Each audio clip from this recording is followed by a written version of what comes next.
Hey guys, what's going on? Megan here. Let's talk about Chinese weightlifters and how they use Nucleus Overload to get so freaking jacked, especially their traps, their upper back, mid back development. I mean, it's the first thing that pops out at you when you look at their physique. And it's not just Chinese weightlifters, it's pretty much 90% of weightlifters have that, but it's more pronounced on Chinese weightlifters simply because their training is so much different than the other countries. If you're not familiar with the weightlifting scene, China, Russia, pretty much, the top three when it comes to weightlifting, that break the majority of the records.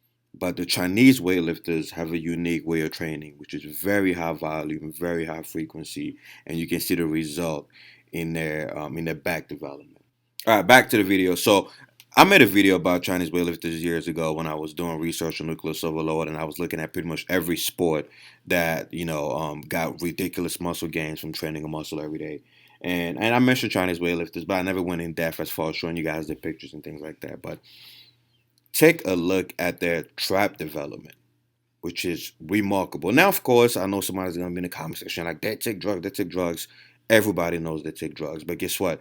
Not every athlete or not every group of athletes who take drugs, who take steroids, have the same back development as Chinese weightlifters. Yes, we know that the androgen receptors play a role, upper traps and blah, blah, blah. But I can show you a ton of bodybuilders, IFBB bodybuilders, professional bodybuilders, who have shitty traps, even though they're on DECA, Dynabol, testosterone, you name it, right? So it's not just steroids, right? It's obviously the type of training that they're doing. I mean, just look at this. Look at this trap development. Look at this. This is reminiscent of Dorian Yates. And keep in mind, these guys are small. These guys are like 170, 180 pounds most of the time. They're relatively small. In fact, very small compared to most bodybuilders. Let's look at the next picture. Look at this, guys. This is literally like a baby version of Dorian Yates. Insane upper back and trap development. Look at that. You can see the butterfly shape. And it's not just the upper traps, it's literally from top to bottom. Mid traps, lower traps, upper traps. Google Chinese weightlifters. They have amazing, amazing upper back development. The rest of the body looks decent, but it's mainly the upper traps. And why? You already know, guys. All they do is train trap. Pretty much every day is trap day, right? Whether they're doing their main lifts or they're doing accessory lifts, it directly or indirectly recruits the traps. And in most cases, to a very, very high degree. Even from the front, you can see the upper traps bulging, right? For someone who's this small, again, weighing like 170, 180 pounds, this is very fucking impressive. And remember, guys, traps is the hardest muscle to build, whether you're on steroids or you natural, right? That's why it's the muscle that gets the most respect, in my opinion. When somebody has big traps, you know they fucking lift, right? It's the hardest muscle to develop, unless obviously you're genetically gifted, right? Some people just have great trap insertions, but for the most part, you could walk into a gym, you're gonna see somebody with good biceps, good triceps, good chest, but very, very, very seldom will you see a person with huge traps in your average gym. It's such a powerful muscle. And it's also the reason why, well, one of the reasons why I have so many injuries. Back when I was desperate to get traps, I did a lot of dumb shit.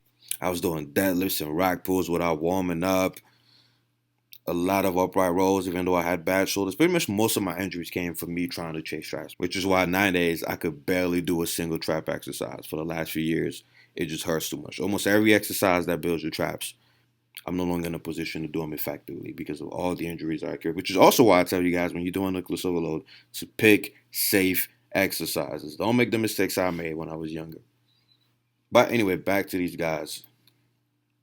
Look at that. Massive, massive trap development. You rarely see this on bodybuilding stages. Unless you're looking at the top of the top, like Ronnie Coleman, Dorian Yates, Phil Heath, Johnny Jackson. But yet the vast majority of Chinese weightlifters have that development. Isn't it crazy how you literally have to look at the top 1% of IFBB pros to see that kind of back and trap development, but yet you can see it in the majority, in over 50% of Chinese weightlifters, which tells you it's not all drugs, it's not all genetics, it's mainly training method. Look at this. Beautiful, beautiful trap development. Now, You might ask yourself, wait, what's so special about their training? Guys, if you ever watch them train or you ever looked at videos of them training, I did a ton of research on them guys. Like, just look at the way they train. Every freaking day is trap day. It's literally nucleus overload taken to a whole different level. Let's take a look at most of the exercises that they do. Behind the neck, pull downs. Guess what? That activates your lower traps a fuck ton. Also a little bit of your mid traps. They do a lot of upright rolls, common sense, right? Shoulders and traps. They do a lot of bent over laterals, reverse flies, which obviously is going to hit your mid traps like a motherfucker. They do a lot of wide grip upright rolls. They do a lot of high pulls. They do a lot of snatch. Obviously, it's one of the main lifts, right? But they do a lot of snatches, a lot of jerks, obviously a lot of deadlifts. When you're doing the clean or you're doing the snatch, the starting position is pretty much a deadlift. And obviously they do a lot of overhead presses, which is the ending position of the lift, of the main lift. They do a lot of hang pulls, snatch pulls, as I mentioned earlier, and also this exercise. They love this exercise, which is obviously the chest supported row, right? Which destroys your middle back. You try doing five good sets of this exercise, I guarantee you the next day your mid back is gonna be fried. It's the chest supported row. It's pretty much like a pendlay row, but you literally parallel to the floor. And because you're lying down, you're not using a lot of momentum. So your real delts, your mid back, your traps, and obviously a little bit of your lats have to engage for you to complete the movement. And of course, they also do a lot of dumbbell rows, which obviously hits your lats and your mid traps, especially if you keep your elbows out. So, and that's 90% of their training. You don't believe me? Watch some footage of them training. Read up on some of the training methods, some of the famous coaches. It's a lot of back work. And keep in mind, like I said, Chinese weightlifters, they're trained very differently than Russian and other European weightlifters in that they do a lot of frequency, a lot of volume. They try to switch it up sometimes. They try to periodize most of the time, but it's still the same concept of just high frequency, high volume. A lot of these guys train up to 10 times a week. Up to 10 sessions a week. Which again, I don't recommend the average Joe to train that way, but it's just to show you guys the power of human adaptation. You train a muscle every day for years. Obviously, take breaks, right? When I recommend Nucleus Overload, I'm not telling you guys to just copy and paste, whatever you see these athletes doing. You're not on there. You're obviously not the same category as them. But you definitely want to take your breaks. Like I said, if you're not taking the mTOR reset, right, which is the most important part of Nucleus Overload, then don't even waste your time, right? You gotta recover. Don't say, hey, I wanna have Chinese weightlifter traps and try to train your traps every day for a fucking year, right? No. Just 4 weeks, take 2 weeks off, rinse and repeat. And I guarantee you guys that if you take a look at the satellite cells, right? I wish somebody could do a study on this. If somebody could just take some muscle biopsies of Chinese weightlifters and see the amount of nuclei in their trapezius, I guarantee you it's probably through the roof.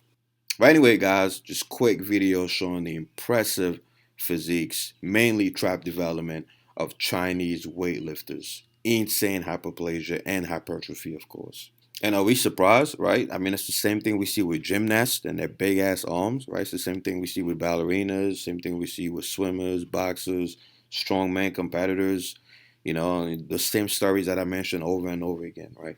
The power of human adaptation is so remarkable.